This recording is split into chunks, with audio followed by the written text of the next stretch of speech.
Well, ladies and gents, it is officially Super Bowl week on the Big D podcast. And to start it off, we are going with my friend from the UK. Before I bring him on, please subscribe, like, and share the Spunky Spectrum Sports YouTube page. See all my content this Super Bowl week. Am I leading 49ers or am I leading Chiefs? Also, check out the Big D podcast for the audio listeners, Spotify and Apple. So joining us, it could be Super Bowl, Champions League, Euros, or Copa America, but Charlie Mullan is here to maybe quiz me on all things Larry Zonka, right, mate? Absolutely, Dylan. Hello. Thanks for having me on, and hello to your viewers. Happy Super Bowl week. Yeah, I can't believe it. Super Bowl week just seemed like yesterday. It seemed like yesterday the season started. I know. I have to admit, Sunday night was the best night's sleep I've had since September. Obviously, as you know, the time difference over here means that the second game doesn't finish until 12, half 12, depending on how long the game goes on. So, yeah, I had a great night's sleep, and I'm preparing myself for a dismal night's sleep on Sunday night after the Super Bowl. But hey, we're looking forward to a great game, aren't we? Yeah. I mean, you imagine the Dolphins playing those Sunday night games. Week 18 must have been really fun for you, right? Yeah, can we not talk about the Dolphins, please? At least you guys got to the playoffs, unlike my team. I don't know what happened. But what's the point in getting to the playoffs and not performing to your capabilities? Just quickly on the Dolphins. Just when we were, against the Chiefs, we were running the ball very well, and then we abandoned the run. And the Baltimore Ravens must have been watching that, thinking, yeah, that's a great game plan, because they did exactly the same against the Chiefs. They abandoned the run, 6 rushes by the running backs, and it just doesn't make any sense whatsoever. And have the ball drop back 40 times when Kansas City gave up, 182 yards to the Bills? Yep. So, I think we have a lot of work to do. And, looking at the caliber of the two teams in Super Bowl 58 on Sunday, just shows you how far Miami are from being anywhere near contenders. At the start of the season, a few of my friends were saying about the Dolphins, you must be excited and stuff. And obviously the concern was whether Tua would stay fit and healthy. Fair play to him. Yes, he did. However, I just feel it's a wasted season with all the talent around him this year. Tyreek Hill, Raheem Mostert, Devon Achane. I know that injuries to the defensive players didn't help later in the season, but maybe next year will be the Dolphin season. But, I've been saying that for 35 years. Actually, next year will be 40 years since Miami's last Super Bowl. All right. Don't rub it in. When I was 15 years old, Dylan, I was lucky enough to live in a little town in Northern Ireland, which actually sold the Super Bowl program for the game. And every year since then, I've bought a Super Bowl program. Just once, I'd like my Dolphins to be in one of these Super Bowl programs that I order every year, that I buy every year. Well, do you have a favorite? Well, okay, now we'll get in our collector's items today. Oh my goodness! Hey, that's them. There you go. That would be Super Bowl 57, so that would have been Chiefs Eagles last year. That's last year, yep. You have a favorite Super Bowl memory in there. And that's the first one there that I started collecting. Super Bowl 21. So that would be 21. Giants. 21. Super Bowl 21. Broncos Giants. Correct. Yep. God, they're heavy to lift. My favorite Super Bowl moment. Do you know the sad thing about watching the Super Bowl in the UK is, pardon me, the sad thing about watching the Super Bowl in the UK is that once the game finishes, you go straight back to sleep. And you often forget what's happened in the game. You know the results and stuff. And when you wake up the next morning, you know that the Chiefs won last night or whatever, but you never really sort of revisit the game itself. Let me have a think. I've got all the Super Bowls here. Certainly, the first one that I can remember is the Bears beating the Patriots, beating them up big time. The Fridge scoring the touchdown, Walter Payton not getting a rushing touchdown, getting pissed off with Mike Ditka for not being given the ball more often for him, close to the end zone to score the touchdown that he would have his career needed. Little did we know that would be the only time that the Bears, Walter Payton in particular, would get to the Super Bowl. So that would be one. Let me see. Obviously, the Buffalo Bills 4 games. Wow, wide right. That was obviously being a Dolphins fan. I'm not the biggest fan of the Buffalo Bills, but I'm not one of these supporters who wishes ill on their rivals in the division. But the way that happened, missing that field goal, Scott Norwood, just very, very disappointing from their point of view. Another standout moment would obviously be the Philadelphia. They're the ones that they've been in. Obviously, the Philly Special. But I go back to Ocho Cinco, Chad Johnson. No, sorry, it wasn't Chad Johnson, was it? Yeah, it was. No, sorry, start this again. One of the memory that stands out strongly in my mind is Randy Moss, was it, who broke his leg and returned in time within 5 or 6 weeks, wasn't it? I think it was Terrell Owens. Terrell Owens, that's it. Yeah, Terrell Owens. Yeah, sorry. Well, don't put that in. But Terrell Owens coming back from a broken leg to play in the Super Bowl, but not only just play in the Super Bowl, but also have a great game. That's another memory that I have. I tend not to remember the New England Patriots ones because, I think everybody's bored of seeing the Patriots win the Super Bowl as often as they did. But there's a few there that certainly spring to mind. What's your favorite memory? I thought you would have mentioned Super Bowl 42 because if not for David Tyree's helmet catch, the New England Patriots might have won up the Miami Dolphins. Well, yeah, true. I have to say that 2007, when the Giants did win the Super Bowl, I actually saw them play that season when they played in London against the Dolphins, first NFL London game. And they still remain the only team to play in London to go on and win the Super Bowl in the same season. So, we were fortunate, those who were there at Wembley that wet Sunday night to watch the first NFL London game. We got to see the future Super Bowl champions that year. You got to see a Manning play. Yes, I did, and he scored a rushing touchdown, which is itself is a bit of a rarity. He outpaced Jason Taylor into the corner of the end zone. I think Eli Manning still gets ripped about that for being so slow. But hey, they won 17-10. So, not a great night to be a Dolphins fan. But hey, we're used to them. Hey, one time, go look this up on YouTube. I saw Peyton Manning bootleg and fool the whole entire Dallas Cowboy defense and scored standing up like it was one of the greatest bootleg plays I've ever seen. It would make Kyle Shanahan look like he's Joe Montana. Yeah, I do. I think I remember that one because Peyton wasn't known for his running, was he? No, especially at that point of his career, and no Cowboy defender was within 5 yards of him or 10 yards of Peyton. No, fair play to him. What do you think's the best Super Bowl game you could remember?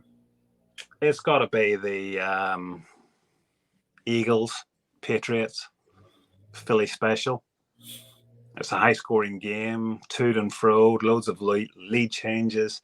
What I liked about it most was the New England Patriots tried that Philly special play earlier in the game, a pass to Tom Brady. It didn't work. And then in the fourth quarter, the Eagles had the cheek to run that play themselves or something similar. And, it's gone down in folklore. Nick Foles, backup quarterback, leading the Eagles to Super Bowl glory. And I think that's got to be one of the best. I do like defensive games, but not in the Super Bowl. The Patriots-Rams is one of the worst that I've seen. Let's just hope that Sunday's game is another close one. The last two have been decided by 3 points. So if that's the trend that continues, then I think we're in for a very good game. Certainly both offenses can put a few points on the board. So looking forward to it. Well, you won close Super Bowl, so you can't get any closer than Super Bowl 25, Bills-Giants, 20-19. Mm-hmm. Yeah. And not just how great that game was, but how emotional the game was with the Gulf War, Whitney Houston singing the national anthem, and then Bills coming out early. Jeff Hostetler somehow avoids giving up 7, only gives up 2, and then Otis Anderson dominating the game with 2 long drives, keeping the Bills off the field, and Scott Norwood has got a chance to be a hero or the GOAT. Unfortunately for Bills Mafia, he became the GOAT, but not Tom Brady. No, I'm not the good GOAT. Field goals missed wide right has come back to haunt the Buffalo Bills this year as well, hasn't it, in the playoffs? Yeah. That was the second time, wide right. So, yeah. So do you want a question then, do you? Not yet. I want to Okay. talk about these teams. With San Francisco, 49ers were here 4 years ago in Miami. Brock Purdy, I can't believe Brock Purdy's in the Super Bowl. Mr. Irrelevant could become the third San Francisco quarterback to win a Super Bowl. The other two you might have heard of, Joe Montana and Steve Young. Yeah. Kyle Shanahan has done everything in the game, whether it be an OC or a head coach. But there's one thing Kyle Shanahan's missing on his resume: a Super Bowl ring. Yes, he would be the first. Well, he and his dad would be the first father and son, wouldn't they, to win a Super Bowl as head coaches, which is quite special.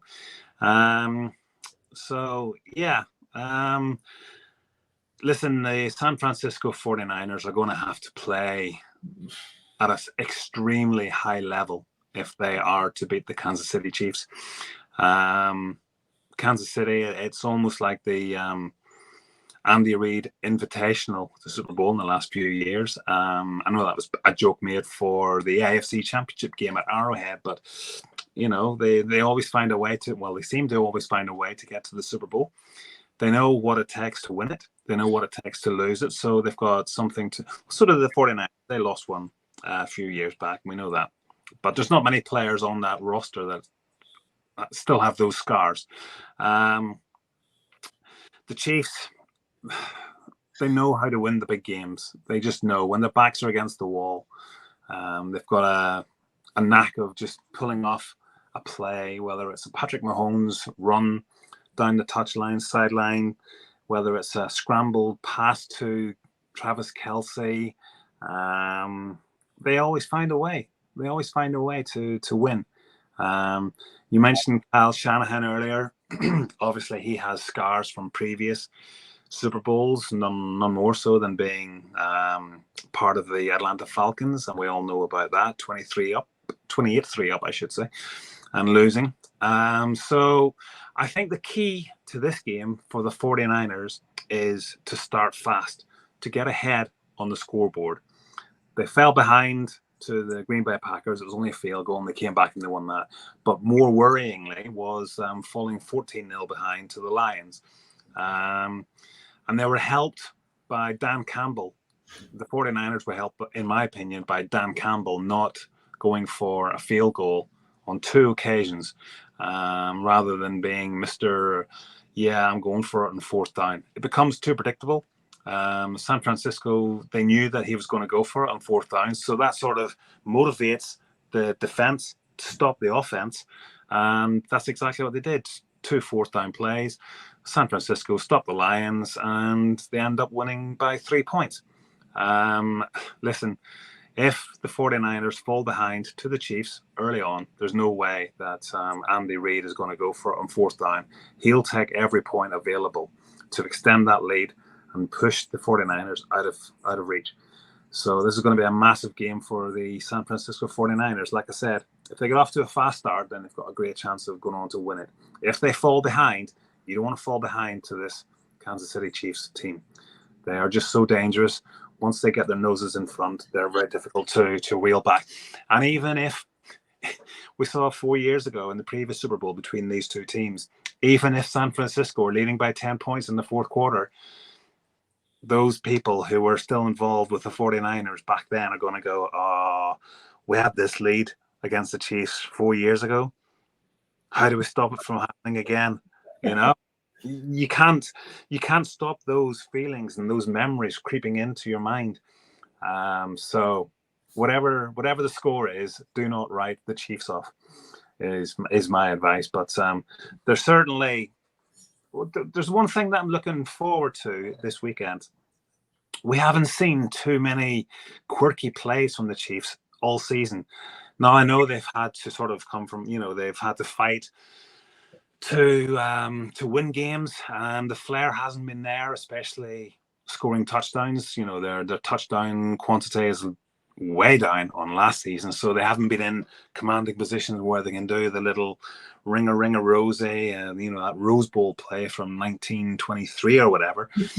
But I'm thinking Andy Reid will have some sort of trick play up his sleeve for Sunday, just when you're not expecting it. It'll keep us on our toes, and they always do. They always have something up their sleeve to keep the opposition on their toes.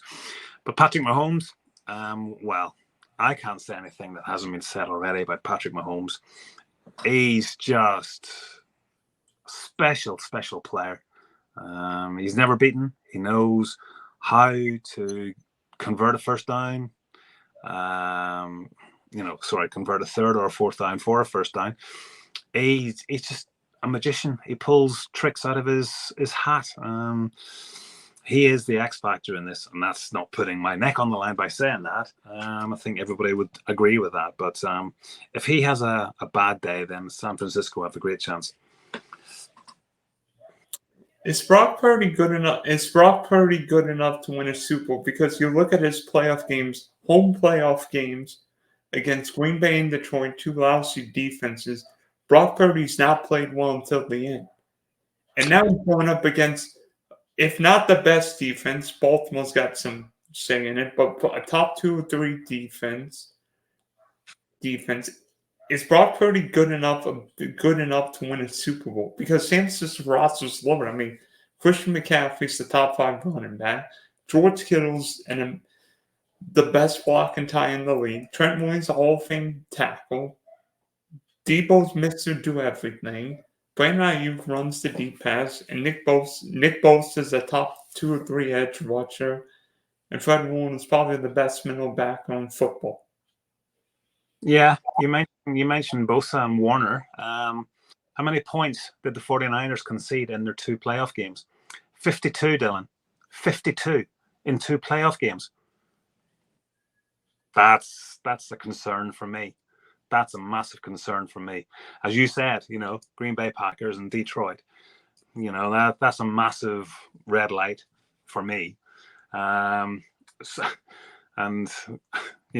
Packers and the Lions, all due respect to them, they're not as good as the Kansas City Chiefs. So they've had 2 weeks to iron out the problems defensively, and we shall see whether or not they have come up with a plan to stop teams from scoring. But conceding 52 points in 2 playoff games is a concern. Now, you asked me about Brock Purdy. Is he good enough to win a Super Bowl? Well, we'll find out on Sunday night. But honestly, no, I don't think so. Yeah, because, but if Brock Purdy plays well and the 49ers win, Mr. Irrelevant's going to be a Super Bowl champ. Mm-hmm. Yes, he is. And it's worked out well wearing number 13, just as it did with Kurt Warner. Not so much Dan Marino, but we'll move on. But number 13, an unlucky number, but he's looking to be the second quarterback to win the Super Bowl wearing number 13. One thing that I will say about Brock Purdy, if he's not having the best game throwing the ball, as we saw in the last game against the Lions, he is capable of taking off and converting third, fourth down with a lengthy run. I think he rushed for 50-odd yards, 40-odd yards. So that's something that is a part of his game that the Kansas City Chiefs have to be aware of. We shall see. I think the Chiefs will know how to unsettle Brock Purdy early on. And listen, if he is struggling to throw the ball, then all he has to do is just hand the ball off to Christian McCaffrey, or do a reverse with Deebo Samuel or Brandon Ayuk or something like that. He doesn't have to win this Super Bowl by throwing for 350 yards and 4 touchdowns. He can win this Super Bowl by throwing for 150, no touchdowns, and just handing the ball off to the running backs and let them run for 200-odd yards as a group. So it's not down to Brock Purdy single-handedly to win this Super Bowl for him. If he can avoid throwing interceptions or turning the ball over, then that's obviously, the turnover battle is massive in any game. But in the Super Bowl, you have to limit mistakes. You don't want to be giving the opportunity for the opposition to steal a possession, because this game, like the last 2 Super Bowls, could come down to who has the ball last. But if you steal a possession and you can get 2 scores up, it's going to be difficult for either team possibly to come back later in the game. And Brock Purdy's thrown a lot of picks. He threw 4 against the Ravens. I think he threw 1 against the Lions. I'm not sure he can get away with a couple against Mahomes and company. No. And we've spoken about Mahomes' experience. I don't know how many interceptions Mahomes has thrown in Super Bowls, but he looks after the ball very well generally. So if it's not turnover worthy plays in the last couple of games. Say that again, sorry? Mahomes has not thrown a turnover worthy play in his last couple of games. On the road in Buffalo, on the road in Baltimore. Wow. That says a lot, doesn't it? Especially on the road in Baltimore. Well, both places. They're very hostile places to go to. The decibel levels are very high. The snap count, you have to improvise on that. The fact that he didn't throw any interceptions in those 2 games is testament once again to the talent that he has. And for the Chiefs, this feels like Kansas City should have been in the Super Bowl every year. Kansas City's 4th Super Bowl in 5 years. Mahomes is the first quarterback to start 4 Super Bowls before turning 30 years old. Not bad, right? That's pretty good. And are people tired of seeing Mahomes and the Chiefs in the Super Bowl? Or are they tired because we have to hear all this Travis Kelce, Taylor Swift saga? I was hoping we would get through this podcast without the TS being mentioned. But listen, I'm against people saying, I'm bored of the Chiefs being in the Super Bowl year after year. Okay, I know I made a joke about it earlier about the Patriots, but the Patriots were good. They were well organized and well-run club, and so are the Chiefs. Now, it's up to everybody else to stop them, and nobody can stop them. So I'm not bored of saying them. They deserve to be there. They're the best team in football right now. And there will be for the next few years, as long as Andy Reid is head coach and Patrick Mahomes is fit and hungry. Those two can go on and win several Super Bowls. However, Andy Reid is getting older now. Well, everybody's getting older, but you know what I mean. How much longer will Andy Reid be persuaded to go on? Could he go out after this? It'd be a great way to go out, but I'm not bored of seeing them because what's not to like about the Chiefs? Well, what's not to like? Patrick Mahomes is the most talented player we have seen since Tom Brady. Probably more talented than Tom Brady. There you go. There's a line for you. Andy Reid, one of the best coaches we have seen of his generation, because he took the Eagles to 5 NFC conference championship games. He's gone over to the Chiefs and he's done exactly the same thing, and he's gone on to win a couple of Super Bowls with them now as well. 4th Super Bowl in 5 years. Andy Reid is one of the best coaches, and he's a nice guy as well, and so is Patrick Mahomes. And Travis Kelce is a character. I like seeing that. I like George Kittle. He's a good character as well. So there's nothing about the Chiefs that you really think, I can't stand them because of this, or this. They're a nice team. They are a nice team, and I just wish that Miami could sort of take a leaf out of their book and come up with a game plan or a blueprint for success, because they are the team that everybody in the NFL has to somehow replicate. So no, I'm not bored of seeing them. Andy Reid is a very creative coach. Like I said, in the past few seasons, he's come up with quirky plays, shall we say. He allows the players input when he's putting the game plan together. Look at Wasp against the 49ers 4 years ago. He allowed Patrick Mahomes to run that play, to Tyreek Hill. So that's what you want in a coach. So no, I'm not sick of seeing them. I just, it's up to everybody else to stop them. You know what? Sometimes you see dominant teams run sports. Nobody was sick of watching the Lakers play in the 80s with Magic, Kareem, and Warby. Wow. Nobody was sick of seeing the 49ers run football with Walsh, Montana, and Rice on the 90s with MJ and Pippen. The Patriots dominated the first decade and a half. This is Kansas City's time. You get the best coach, best quarterback. Guess what? Mm-hmm. You might not have the best wide receiving core, but if you got 15 in the old mustache coaching, you're going to do just fine. Correct. And to throw it into soccer as well, Dylan, nobody was bored of watching Brazil play. When they dominated World Cups, etc. I know it was before both our times, 58, 62, and 70. So it's, looking back at all those footages, they were a great team. They deserved to dominate football, soccer back in that era. So if you're good and you dominate the sport, it's usually enjoyable to watch, unless, you really hate that team. But, I don't, and I appreciate good NFL football. So, I enjoy watching them.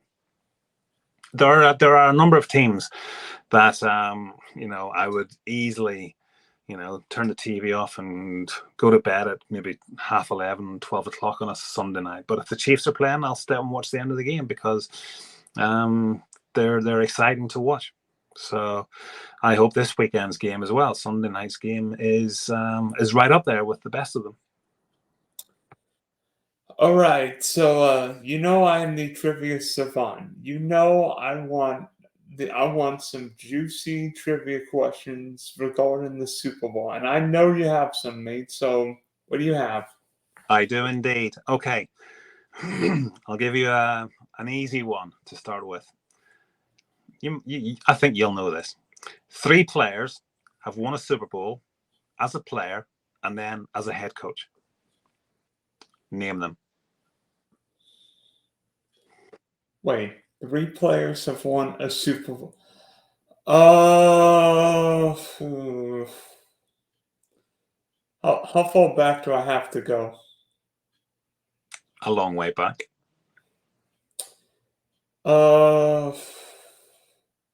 Wait, John Madden wasn't one of them, right? No. I'm thinking coaches who've won. Wait. Coaches who've. Wait, what's the question again? 3 players have won the Super Bowl as both a player and as a head coach. Okay. Now I'm thinking.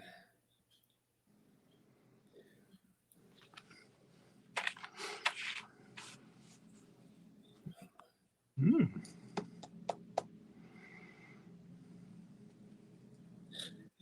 You've got me. You've got me thinking now.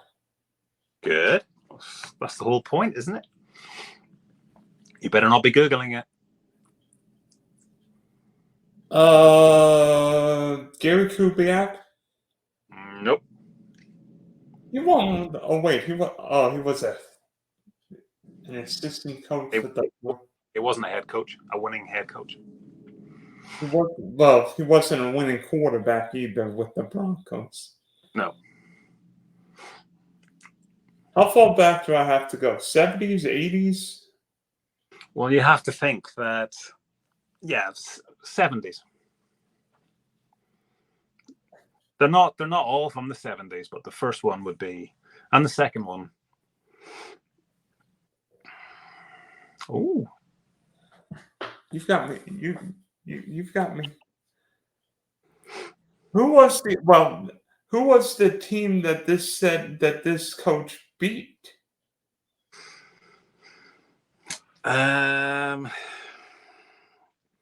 well, one of the players, stroke coach, head coach, we've mentioned his team already.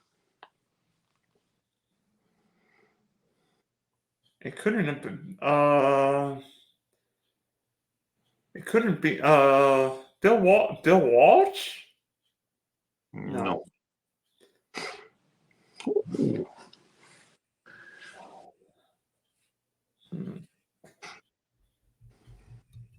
got me thinking.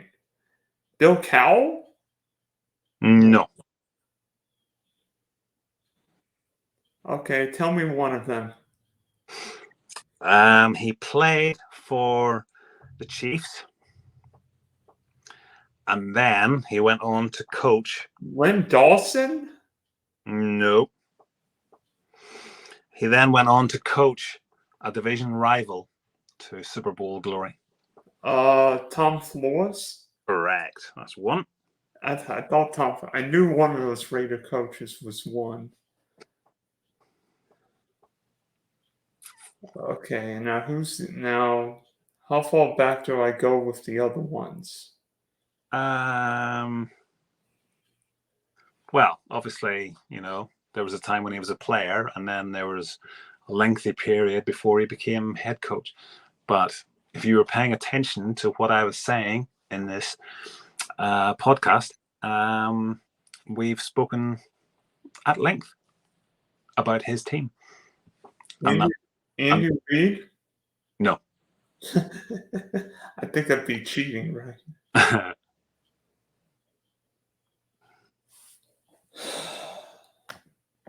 Wait. Does he still coach now? Wait. No. Okay. None of them are still coaching now. Ditka. Pardon? Mike Ditka. Correct. Yep.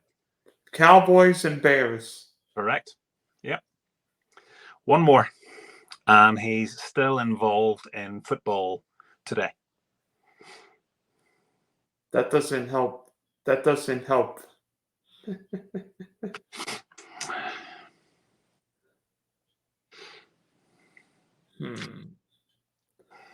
Trying to think of like old players who've won Super Bowls and then became head coaches.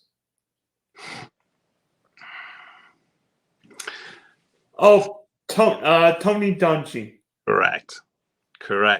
Well done. I don't know how I got that one. Wow. That actually was harder than I thought it was going to be. I didn't think you'd struggle with that one. Yep. Another one that I had. How many times in the history of the Super Bowl has the first play been a defensive or special teams play? Well, Devin has to kick off return Oh, to Miami. sorry. Right. No. How many times has the first score been a defensive score? Just only, no special teams. Sorry. Yeah. Seattle safety when Manning snapped the ball 10 feet over Peyton Manning's head. Yep.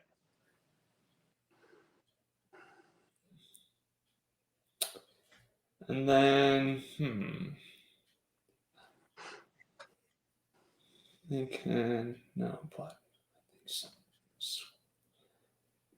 But the Rams would have kicked the field goal in Super Bowl 36 before New England got the pick six. Yeah. No, because that would have been a field. Now you've got me thinking. How many times? How many times? Well, that was the question. How many times has the first play in a Super Bowl been a defensive play? I mean, I guess it'd be Seattle or Denver. How many more times? So you're giving up then? Yes. 4. Oh gosh. Super Bowl IX. Oh gosh, that game. Which was? That would be Pittsburgh, Minnesota. Let me guess. Somebody killed Fran Tarkenton. Correct. Yeah. And Was Super Bowl 50 one of them? hold on.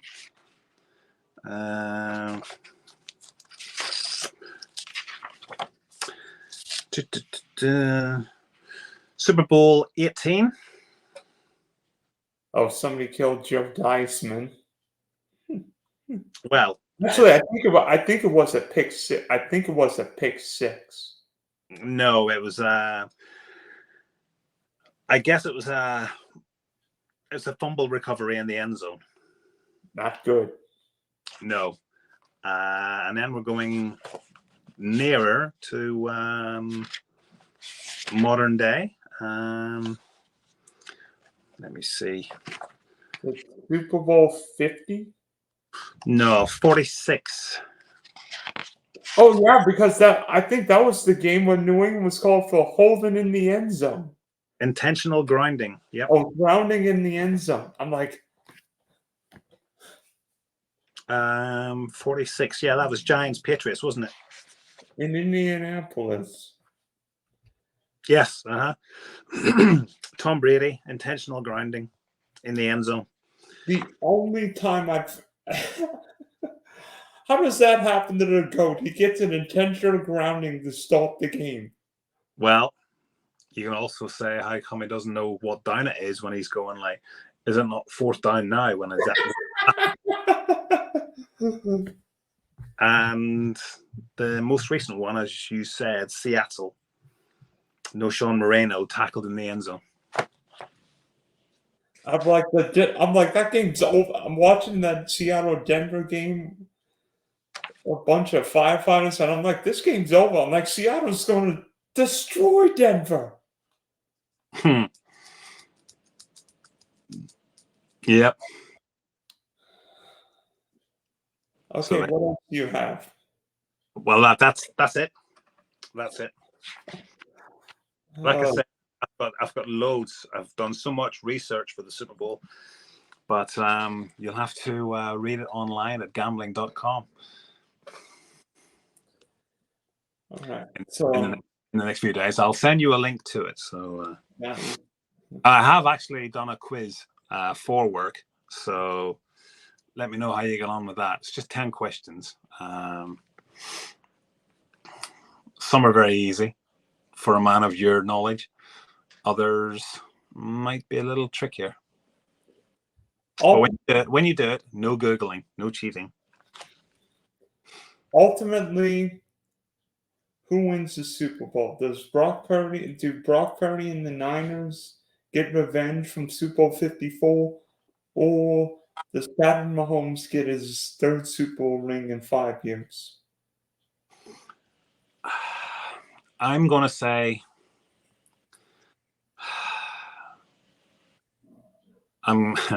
it's head over heart. I really don't like the 49ers for what they did to Miami back in 1984/85. I'm still holding a grudge for that. So I would like Kansas City to win, but if I tip San Francisco to win, I don't really want them to. So by tipping them and they do win and I don't want them to, then I look smart. So I'm going to say the San Francisco 49ers, but I don't want them to. And I don't think they will, but you put in the reverse jinx on the Niners, right? yeah, well, that's the hope. That's the hope. I'll make this easy for you. Kansas City 22, San Francisco 15. Right. One thing I will say, how are the Kansas City Chiefs underdogs, by the way? When the Chiefs have been here before, Pat Mahomes the best quarterback in the world. I mean, that doesn't make sense. No. So I think there's money to be made in this. I'm not encouraging gambling to the people who are watching this, but if you are of the gambling persuasion, there is definitely some value to be made. You could make money even if the Chiefs lose. Gambling. I just read where there's $23.1 billion expected to be wagered on this game. I'd say it's probably higher than that. Especially with the Super Bowl in Vegas, right? Exactly, and more states are opening up their online gambling, online betting sites. So yeah, I would say it's probably higher than that. Leads me into my last question. You know, sports has become big. I mean, we know the 2026 World Cup final is going to be at MetLife Stadium. The Philadelphia Eagles are going to open their 2024 campaign in Sao Paulo, Brazil, at the Corinthians Arena. Yep. There've been NFL games in England and Germany. It could be. My last question to you is: Do you think London could host a Super Bowl? I think it could, but I don't think it should. I think the NFL is an American sport, and it would be very unfair to take it away from the American public, who it's their sport after all. I wouldn't want the FA Cup final, for instance, being played in New York or Brazil or anywhere else. It's the FA Cup final is an English final, which should be played in England. I love the NFL London games. Don't get me wrong. And it's great that the NFL is opening its doors to playing in different countries. But if I was a fan of one of the teams who had to give up a home game for it to be played in England or Germany or Brazil or Mexico, I wouldn't be best pleased. But that's the way that Roger Goodell wants the sport to grow. And us in the UK are delighted to be able to watch these matches in person. It's something we never thought we could see. But I don't think it would be right for the Super Bowl to be played in England. I think it's the biggest sporting occasion in American sport because it's the only one played a one-off game. The others are a best of 7. So, no, keep it in America. If you start playing around with it and moving it away from American shores, then I think it loses a bit of its credibility. I'd love to see it in London, but I don't think it should. I think it's sacrosanct, isn't it, to be played in America? I wouldn't move it. Interesting, because I mean, who knows? I mean, we know the next few Super Bowls are in New Orleans, Santa Clara, LA. Maybe Super Bowl 60 something could be in UK, whether it be at Wembley or quite possibly Tottenham. But yeah, you obviously don't want. You'd rather be in Miami. Well, yeah, I think it's for UK fans. It's more of a trip, isn't it? It's more of a trip of a lifetime to go to America to watch the Super Bowl. It kind of takes away from the specialness of the Super Bowl if it was played at Wembley or Tottenham Hotspur Stadium. You know, I can't see it. I mean, you look at the TV programs on at the moment. You've got all the media that are covering it from Monday through to the Super Bowl. I mean, that's a lot of people who will need. You know, it's a very expensive escapade if you move it to London or another country. I think it deserves to be kept in America. And one day I hope to get there, but I don't think it would feel the same if it was in London. That's just my opinion. I think it's something that should remain in America.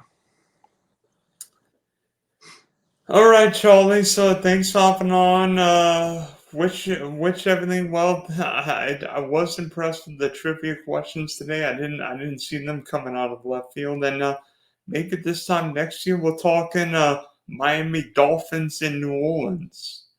Yeah, I don't see that happening, but you know, we sport is all about hope, isn't it? We hope to have a good season. We hope to make the playoffs. We hope to get to the Super Bowl. We hope to win the Super Bowl. So I think there's a lot of hoping to do between now and Miami getting to the Super Bowl and perhaps even winning it. So, yeah, we just need to get rid of these pesky Chiefs and 49ers. Yeah, and then have a Dolphin Jags AFC Championship game to decide everything. That would be nice. That would be good.